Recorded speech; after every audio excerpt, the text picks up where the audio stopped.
ধানগুলো খেয়ে তো ধুলো না, ছাগল চড়ে দেখবে আর কোনো খেয়াল রাখবে না। আমি বুঝতে পারিনি ওইদিকে ছাগলগুলো ঘুরে দিকে আপনার ফসল খেতে লেগেছে। এদিকে লোকের ফসল খাইলো একটা কথা শোনে না, একটু এদিকে খাইছে আর একটা ফসল খেতে লেগেছে। আরে আপনি ওদেরকে বকছেন কেন? ওরা তো পশু, ওদের কি কোনো জ্ঞান বুদ্ধি আছে নাকি? না না, আপনি জানেন না, এক নম্বরে পাঁচে হয়েছে ছাগলটা। মানুষ কথা শুনছে না, আরও তো পশু। আচ্ছা তুমি এত সুন্দর দেখতে, তাহলে ছাগল চড়াও কেন?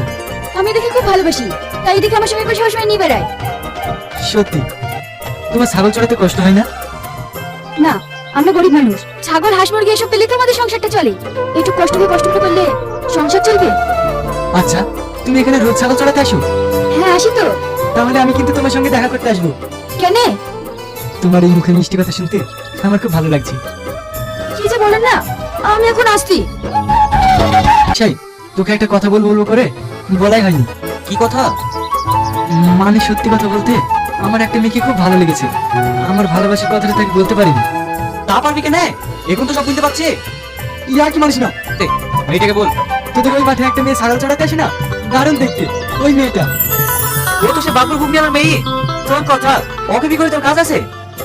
তোর বাপ এত বড় লোক, আর এই সামান্য ঘুগনি আমার মেয়ের সাথে তোর বিয়ে দেবে? আর তুই যদি জোর করে বিয়ে করিস, ওখানে বিয়ে করে তুই সুখ পাবি না, তোকে তো খেতে দিতেই পারবে না।